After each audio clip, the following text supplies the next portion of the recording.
This is number 3 from the 2025 8th grade math STAAR test. It says, which set of ordered pairs represents y as a function of x?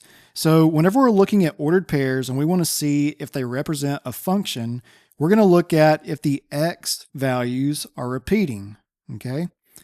If the x values repeat, that means it is not a function. So looking at letter A, the x values are 5, 7, 9, and 11. None of those x values repeat, which means that letter A is a function. But let's go ahead and check the other answer choices. So letter B, we have 5, 5, 9, and 11. 5 and 5 repeat, so letter B is not a function.